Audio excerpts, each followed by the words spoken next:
Manaimboana ho aminareo ry havana ny famindrampo sy ny fiadanana avy amin'Andriamanitra ray sy Jesosy Kristy ary ny fanahy masina.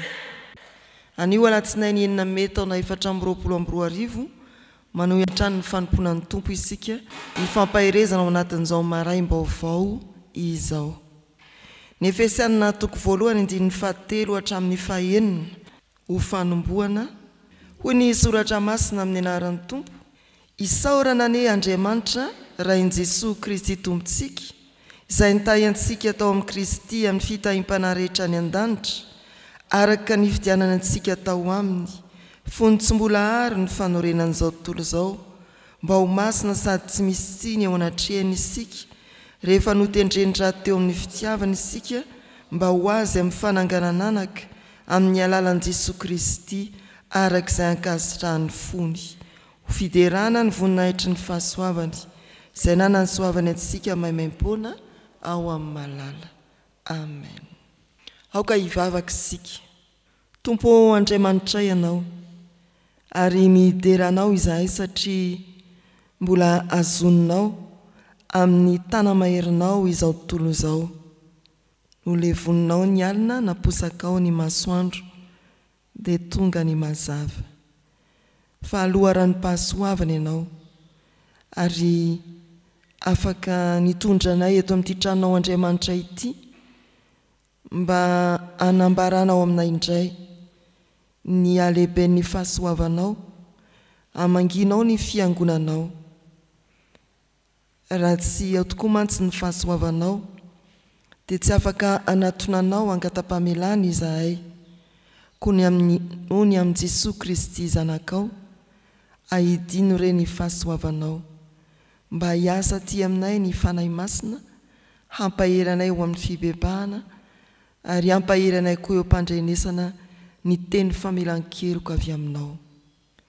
Ahidiny koa ny fanahy masina mba hampaheranay amin'ny alalan'ny teninao izay hovakiana sy hanafarana anay amin'ny anaranao Jesosy Kristy.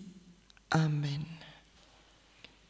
Ny fanahin'ny tompo any ry havana hitondra antsika indray ao anatin'izao soratra masina anjara mofinaina anio alatsinainy izao. Filazantsara araka ny jaona vao noresantsika tsy ela izay dia mivohy indrindra ny foto-kevitra manao hoe Jesosy Kristy dia zanak'Andriamanitra ary izany no fijoroana vavolombelona tonohon'ny Jaona mpanao batisa araka ny fitantaran'ny mpanoratra eto nahita aoka dia nanambara fa izy no zanak'Andriamanitra. Tsy mba tetiarana tahaka ny an'ny Matio na ny an'ny Lika no nentiny filazantsara araka ny Jaona milaza sy manambara ny amin'i Jesosy fa filazana tsotra nefa sarotra takarina ihany amin'ny fanambarany ny amin'ny Jesosy ilay teny tonga nofo.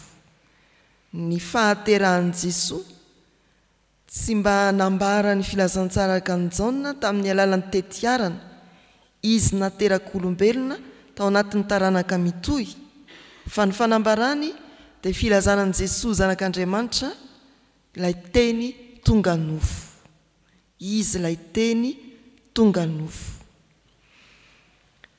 Fa eto amin'ity anjara mofinainantsika ity no misy ifandraisany amin'izay tantara ny nanaovana batisa any Jesosy voalaza ny filazantsara araka ny Matio sy ny filazantsara araka ny Lika.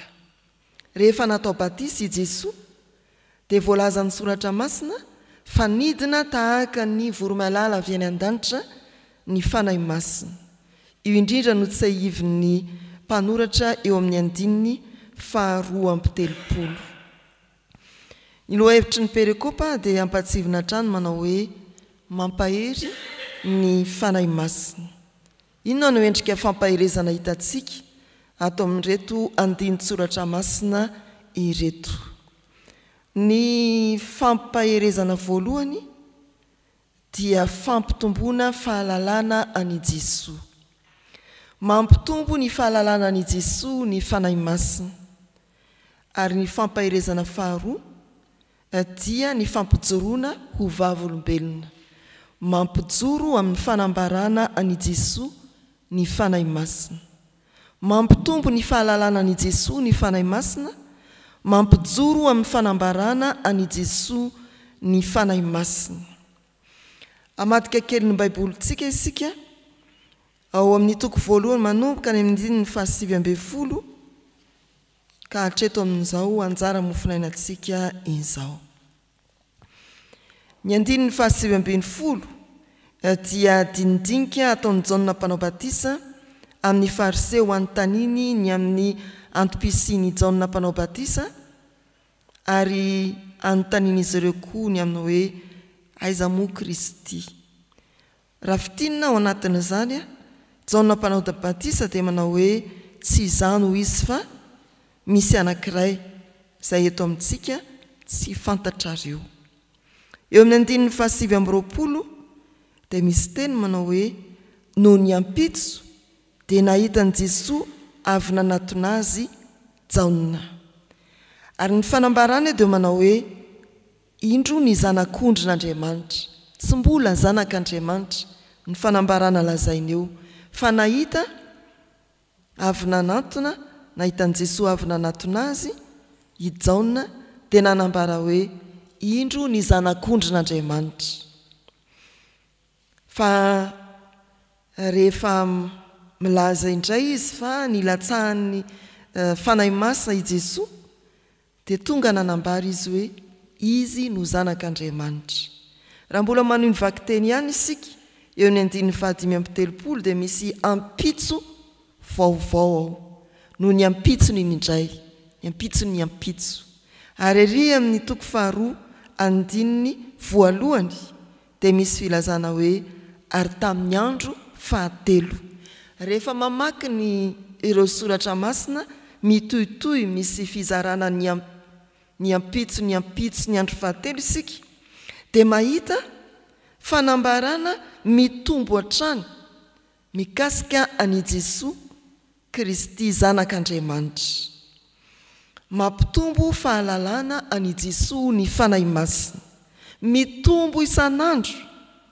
Ato amin'ity perikopa toko voalohany 7:20 dia misy hoe ny ampitso voalohany ity aza dia tao anatin'indray andro fanambarana anankiroa no samy nolazainy Jaona mpanao batisa, indro ny zanak'ondrin'Andriamanitra eo amin'ny 7:20 ary 7:30 indro izy no zanak'Andriamanitra. Nahita aoka dia nanambara fa izy no zanak'Andriamanitra, mitombo isan'andro no ny asan'ny fanahy masina ny fahalalana ani Jesoa. Rehefa nilatsaka ny fanahy masina teo amin'ny Jesoa dia tonga fantatry Jaona fa izy no zanak'Andriamanitra, ary izany fanahy masina izany koa no nomba ny feon'Andriamanitra hoe ity no zanako malalako, izy no henoy. Ry havana, mampahery ny fiangonana ny fanahy masina, ary isan'andro dia te hampafantatra antsika ny amin'ny Jesoa izy, araka ny teny ao amin'ny Jaona koa manao hoe dinionareo ny soratra masina fa ireny ny manambara. Ny asan'ny fanahy masina ao anatin'ny soratra masina dia mampitombo fahalalana ani Jesoa Kristy, tahaka ny fanahy masina izay hitan'ny Jaona nidina teo amin'ny Jesoa nampahafantatra azy fa Jesoa no zanak'Andriamanitra. Ny asan'ny fanahy masina dia mampitombo amin'ny fahalalana ani Jesoa. Ny tombo hatraiza ny fahalalana ao ani Jesoa? Vokatry ny asan'ny fanahy masina treto. Rehefa mamaky ny soratra masina ianao, tsapanao ve ny fitombon'ny fahalalanao ani Jesoa Kristy? Tsapanao ve fitombon'ny fahalalanao ani Jesoa Kristy isan'andro? Raha mandinika mofinaina tahaka izao isika, mitombo ve ny fahalalanao ani Jesoa? Ny fanahy masina dia mampitombo fahalalana ani Jesoa. Fa rehefa manohy ny famakiana ny soratra masina eto isika dia mahita koa fa ny fanahy masina dia mampijoro amin'ny fanambarana any Jesosy. Rehefa niasa ny fanahy masina ka nahafantatra misimisy kokoa any Jesosy, i Jaona mpanao batisa dia tonga mpanambara ary vavolombelona nilazany amin'ny Jesosy zanak'Andriamanitra izy. Zao ny 7:30 amin'ny anaran'ny Tompo. Sao tsy nahalala azy fa izay naniraka anao batisa amin'ny rano no nilaza tamiko hoe izay ho hitanao hidina ny fanahy sy toerany dia izy no mpanao batisa amin'ny fanahy masina, ary nahita aho ka dia nanambara fa izy no zanak'Andriamanitra. Rehefa nahita any Jesosy i Jaona mpanao batisa dia nandray ny toromarika avy amin'Andriamanitra mba hanambara. Nahita aho ka dia nanambara. Mampijoro amin'ny fanambarana ny Jesosy ny fanahy masina. Ampidino ny Tompo avy any an-danitra ny fanahy masina, ary ajoro ny fanahy masina mba hanambara any Jesosy izay efa nahita.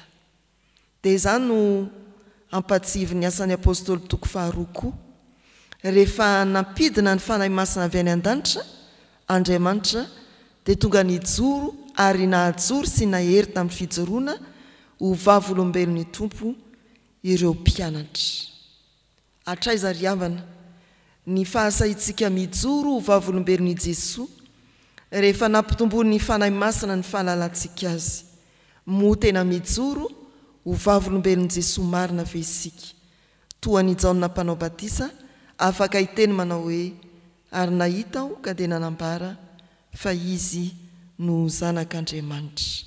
Antom-pisitsika efa nahita ny Jesosy ny fijoroana ho vavolombelony amin'ny manodidina antsika. Ny fanahy masina ny ampitombo fahalalana antsika, ny fanahy masina ny ampijoro antsika ho vavolombelon'ny Tompo eny tontolo eny. Amen. Hivavaka isika. Misaotranao izay Andriamanitra fa nahidinao avy any an-danitra ny fanahy masina, ary miasa mandraka ankehitriny eo amin'ny fiangonana izany, ao amin'ny teninao, mba hampitombo anay fahalalana ny Jesosy Kristy zanakao. Ary ianao rehefa mampahafantatra anay ny amin'ny Jesosy, tahaka ny nampahitanao an'i Jesosy tao amin'ny Jaona mpanao batisa, dia maniraka anay ho vavolombelona hanambara fa i Jesosy no zanak'Andriamanitra. Everinay ho mandeha ho azy ny fahalalan'ny fiarahamonina sy izao tontolo izao ny amin'ny Jesosy zanak'Andriamanitra. Ay mila ny asan'ny fanahinao masina izany. Raha eritreretinay tokoa hanambarany hoe misy zany Jesosy Andriamanitra tonga nofo, iza no ino ny teny nampitondraina anay. Fa misaotra Tompo no ny asan'ny fanahy masina, mampanankely ny fijoroana eo vavolombelonao, manomboka ato anatin'ny fiangonana ary eny anivon'ny fiarahamonina. Misaotra no ny asan'ny fanahinao masina, mampahatsiaro anay mandrakariva ny amin'ny Jesosy Kristy, ary mangataka aminao izahay amin'ity tontolo andro ity, ataovy ho vavolombelonao mahery amin'ny teny sy ny asa, ampahafantatra sy ampahalala ny Jesosy zanak'Andriamanitra amin'izay mifanerasera aminay. Lay Jesosy zanak'Andriamanitra tonga nofo miaramonina aminay. Lay Jesosy zanak'Andriamanitra tsy mamelana irery. Lay Jesosy zanak'Andriamanitra miara-miosina aminay amin'ny fahotanay mba hanamasina anay. Lay Jesosy zanak'Andriamanitra miara-ory aminay mba hampionona anay. Lay Jesosy zanak'Andriamanitra miara-marary aminay mba hanasitrana anay. Lay Jesosy zanak'Andriamanitra izay miara-maty aminay mba havelona anay. Lay Jesosy zanak'Andriamanitra maharitra sy mandrakizay ary mitondra anay ho amin'ny fiainana mandrakizay. Tompo, ataovy miarihary eto amin'ity firenena ity ny mahazanak'Andriamanitra ny Jesosy lay efa namonjy anay. Ataovy miarihary eo anivon'ny fiangonana ka hampahery ny fiangonanao hitory ny filazantsara i Jesosy zanak'Andriamanitra, mba tsy ho taky ny fombafomba na ho taky ny fanao mahazatra sy ny fahazarana, na ho taky ny vola izay tsy mifanitsy aminao Andriamanitra, izany Jesosy zany aty amin'ny fiangonana, fa hiariary ary ho ambaranay mandrakariva. Jesosy, ny tontolo andronay ane ho tontolo andro pasoavana, ho tontolo andro ahitanay ny voninahitrao ary andiananay eo ambany tana maherinao. Rainay izay ny an-danitra, ho amasinina ane ny anaranao, ho tonga ane ny fanjakanao, atao ane ny sitraponao etsy an-tany ho taky ny eny an-danitra.